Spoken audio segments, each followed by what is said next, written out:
চোখের বালি শঙ্কর থেকে আমার সই সবকিছু দেখতে পাচ্ছি। আমাকে মা বলে ডাকলে আমার সইয়ের চেয়ে খুশি কেউ হবে না রে, কেউ হবে না। মা,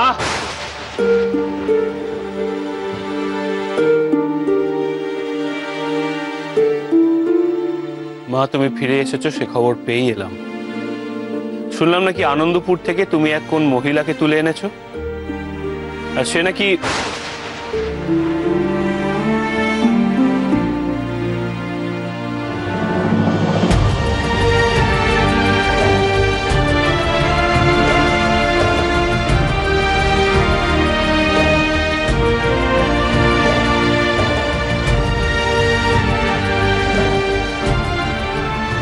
মা আমার তোমার সঙ্গে কিছু কথা আছে, তোমার সময় হলে আমার ঘরে এসো।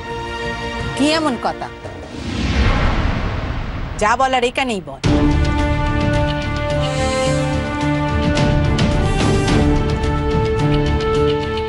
মা আমার যা কথা আছে সেটা একান্ত ব্যক্তিগত, আর ব্যক্তিগত কথা আমি বাইরের লোকের সামনে বলা যে পছন্দ করি না সে তুমি খুব ভালো করেই জানো।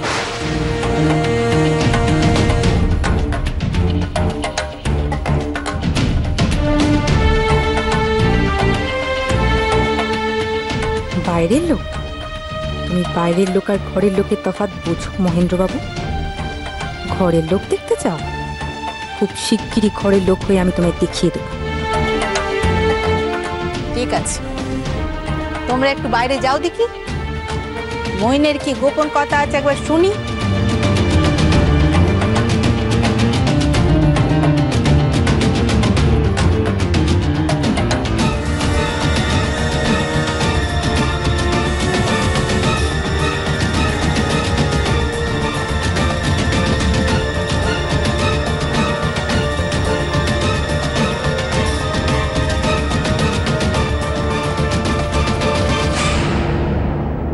কি বলবি এবার বল।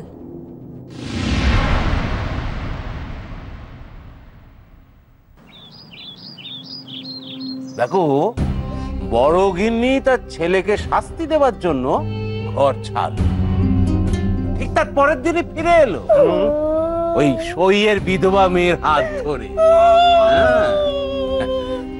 এতে তোমাদের সন্দেহ জাগছে না? আমার কিন্তু জাগছে। থামুন দেখি আপনি। যদি দেখতাম চাই বুড়ো মেয়ে মানুষ, তাহলে একটা কথা ছিল, বুঝতুম যে আবার ছেলের বিয়ে দেওয়ার জন্য বড়দি কোনো একটা ফোন দিয়ে এসেছে। ও বাবা, এ যে একেবারে ধিঙ্গি বেদবা মেয়ে মানুষ। হ্যাঁ, মরে যাই মরে যাই, কি সাজের ঘটা বেদবা মেয়ে মানুষের। একেবারে পিঠের ওপর চুল ছেড়ে সে সারা বাড়ি ময় নাকি ঘুরে বেড়াবে পটের বিবিটি সেজে, আবার তাকে কিছু বলা যাবে না।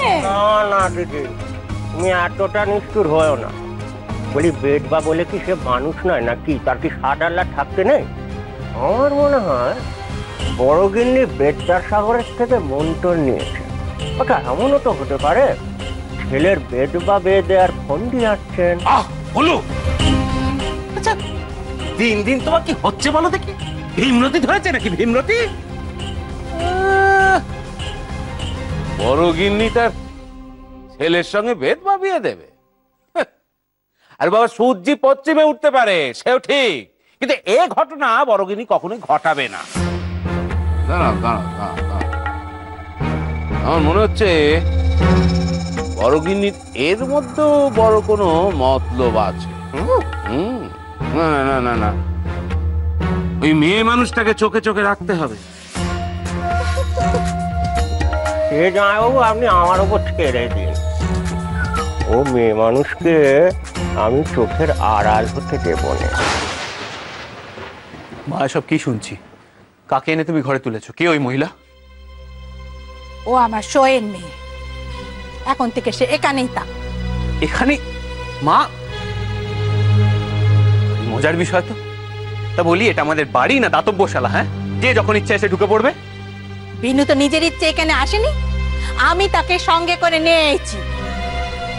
তার তিন কুলে কেউ নেই, বিধবা মানুষ। কোথায় থাকবে শুনি সে? বেশ তো মা, তোমার যদি সমাজ সেবা করার এতই ইচ্ছে থাকে তাহলে তো আমাদের আরো বাড়ি রয়েছে, বেশ কয়েকটা বাড়ি খালি পড়ে রয়েছে, কোনো ভাড়াটে নেই, কেউ নেই, সেখানে এনে তুললেই তো পারত। প্রয়োজন পড়লে কটা ঝি চাকরের ব্যবস্থা আমি করে দিতাম। আমাদের অন্দরে এনে তোলার কি প্রয়োজন ছিল? আর যদি আনোই বা, সেটা করার আগে আমায় একবার জিজ্ঞেস করার বোধ করলে না তুমি?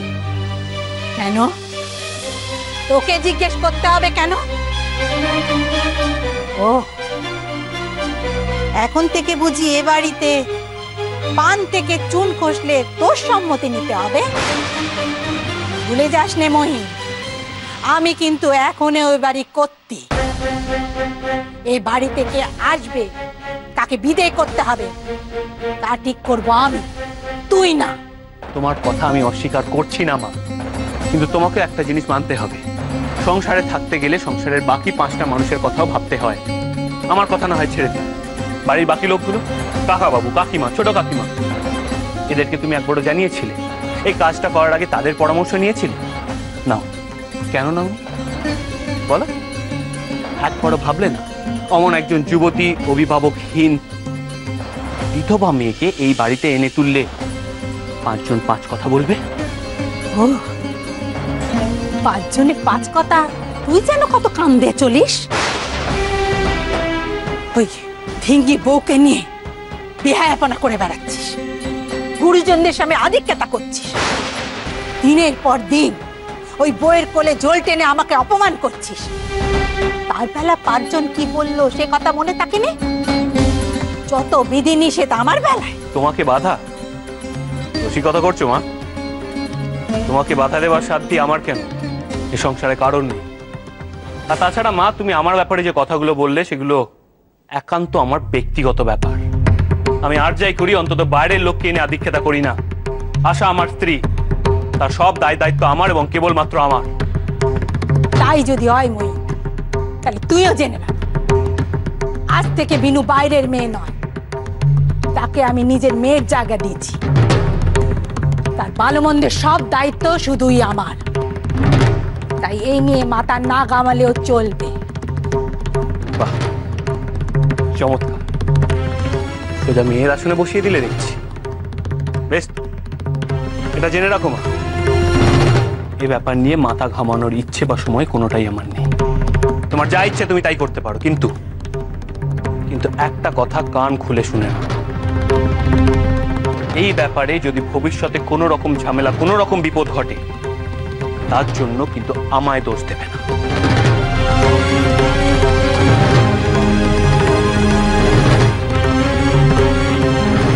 আজ শাওরিমা আমার উপরে যা রাগ করেছিলেন, তুমি না থাকলে হয়তো ওনাকে খাওয়ানোই যেত না। কেন রাগ করেছিলেন কেন? বারে রাগ করবেন না বুঝি? আমি তো এমনিতেই একজন অকর্মের ঠেকি, কোনো কাজই গুছিয়ে করতে পারি না। কিন্তু আজ যে আমি অনেক বড় একটা ভুল করে ফেলেছি গো। কত বড় পাপ করেছি আমি। নিচে কথা কয়ে রাধা মাধবের ভোগের নাম করে শাওরিমাকে খাওয়ালেন। আমার তো ভাবলেই বুক ধুকপুক করছে। তোমার ভয় করছে না ভাই? কি গো ভাই, ভয় করে না তোমার? ভয়? কিসের ভয়? পাপ পুণ্যের ভয় আমি করি না। আর মিছে কথা যা বলেছি তো আমি বলেছি, তোমার ভয় কিসের? পাপ পুণ্যের ভয় তুমি করো না? না, করিনি। এবার মন থেকে ভয়টা মুছে ফেলো দেখি। এবার বলো তো, এই ঘরখানা বুঝি তোমার? হ্যাঁ, আমারই তো। এই ঘরে আমি আর উনি থাকি।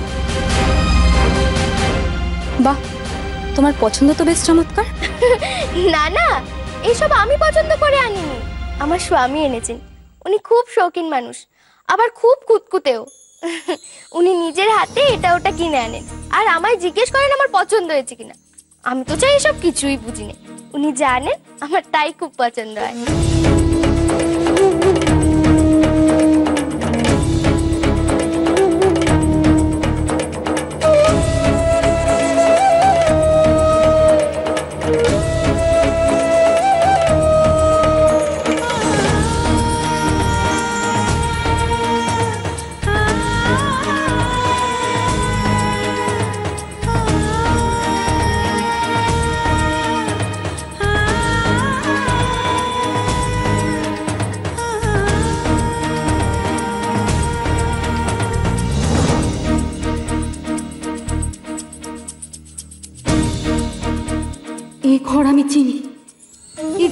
যে স্বপ্ন আমি বহুবার দেখেছি।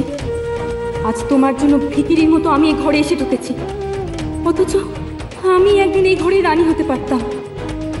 আমার স্বপ্ন চুরমার করে দিয়ে এ কার জন্য ঘর সাজিয়েছ মহেন্দ্রবাবু?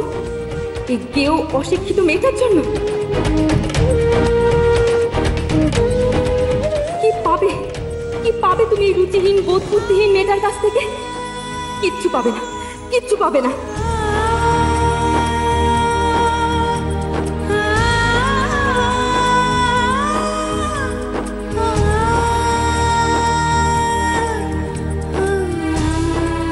তোমার এই সুখ, এই স্বাচ্ছন্দ্য, এই অহংকার আমি যে আর সহ্য করতে পারছি না আশালতা।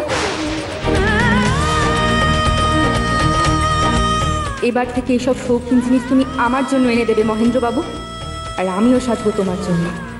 আচ্ছা ভাই, তুমি আমায় এইটা তো বললে না, আমি তোমায় কি বলে রাখবো?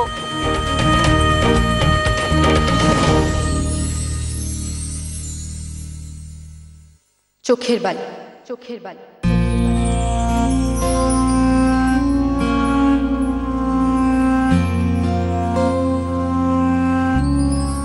বিনোদিনী।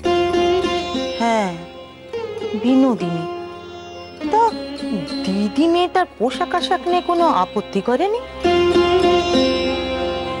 কেন বলো তো?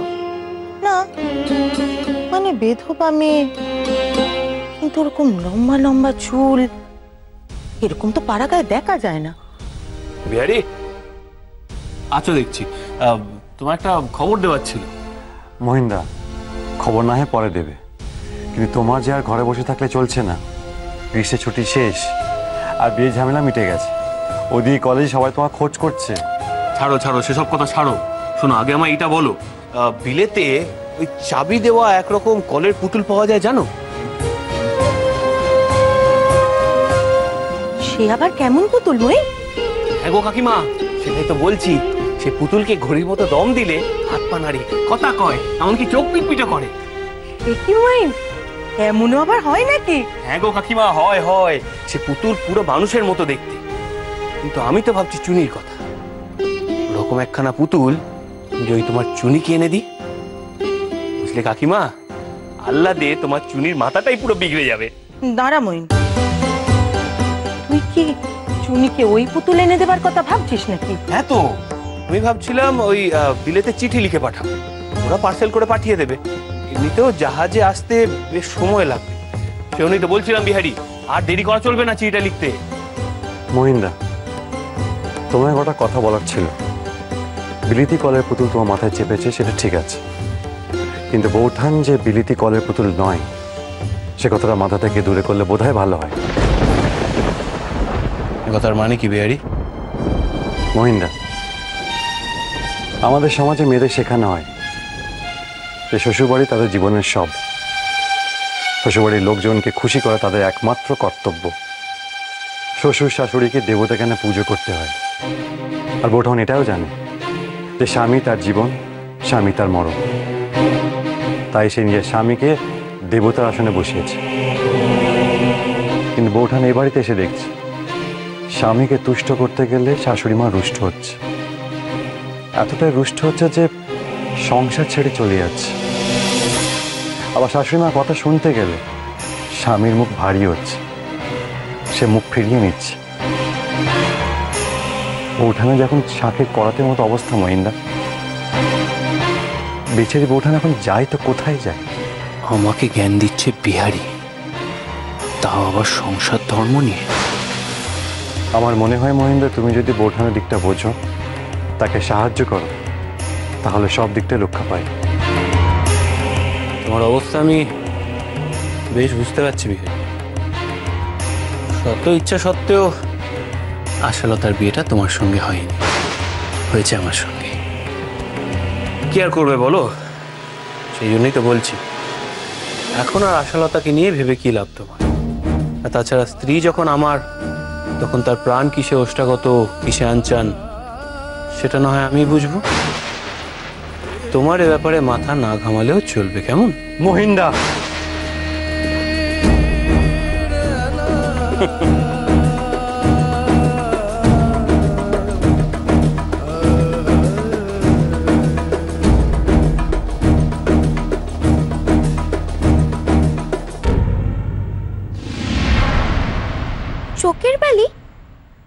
কেমন নাম ভাই?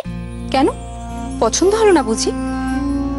এই যে একটু আগে ঠাকুর ঘরে ঢুকে তোমার চোখে ধুনুচির ছাইনা বালি কি একটা দিয়ে তোমায় কষ্ট দিলাম, মনে নেই? ও বুঝেছি, তুমি আমার সাথে সই পাতাতে চাও না। না না, চাইবো না কেন, কিন্তু তাই বলে চোখের বালি? চোখের বালি বুঝি একটা পাতানোর মতো সম্পর্ক হলো? কত তো সুন্দর সুন্দর নাম আছে, গঙ্গা জল, বকুল ফুল, মিছিপানা, সে সব কিছু সেরে কিনা শেষে এই চোখের বালি নাম কেন শুনতেই কেমন সত্তর সত্তর মনে হয়।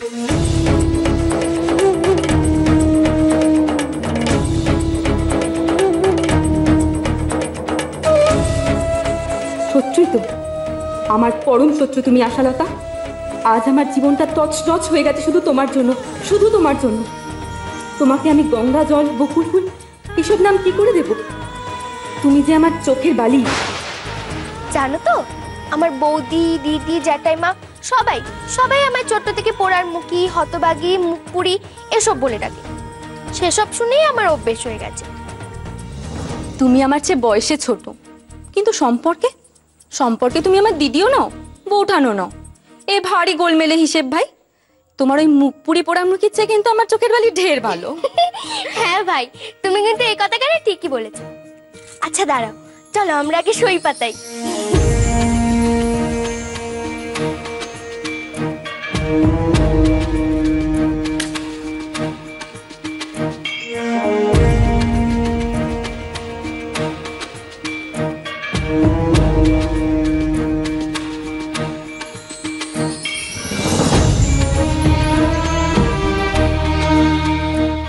একটু মিষ্টি মুখের ব্যবস্থা হলে কিন্তু 16 কলা পূর্ণ হতো। হ্যাঁ আছে তো, মিষ্টিও আছে। সেদিন মাসি ওনার জন্য কটা সন্দেশ আর নারকলের তক্তি রেখে গিয়েছিলেন। তুমি দাঁড়াও, আমি আনছি।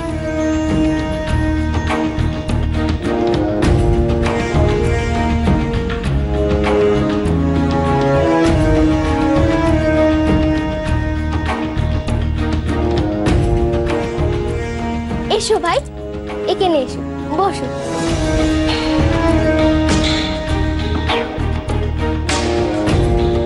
চলো।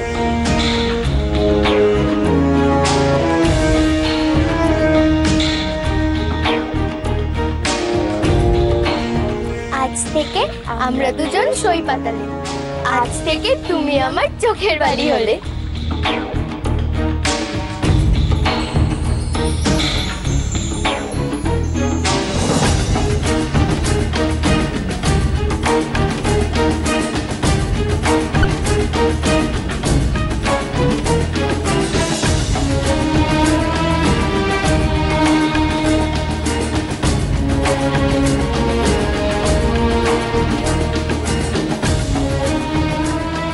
মহেন্দ্রবাবু, এবার দেখি তুমি কি করে আমাকে না দেখে মুখ ফিরিয়ে চলে যাও।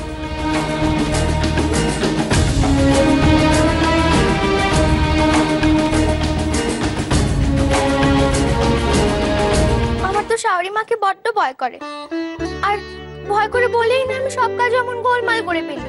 ভয় কি আছে, উনি খুব নরম মনের মানুষ। আচ্ছা, এরপর থেকে আমি যেমন যেমন করে শিখিয়ে দেব, তুমি ঠিক তেমন তেমন করে কাজ করবে। দেখবে উনি আর তোমার উপর রাগ করতেই পারবেন না।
ওখানে পা দিও নে, পা কেটে যাবে।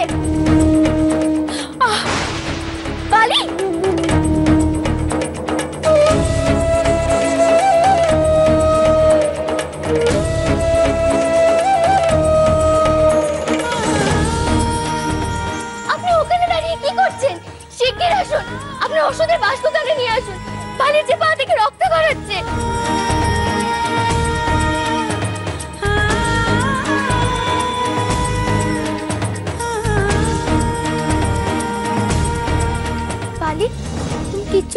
পরনে বালি, উনি তোমায় ওষুধ দিয়ে দিলে তোমার সব ব্যথা কমে যাবে। দোহাই আপনার, শিগগির করুন, পায়ে যে কাজ ফুটেছে।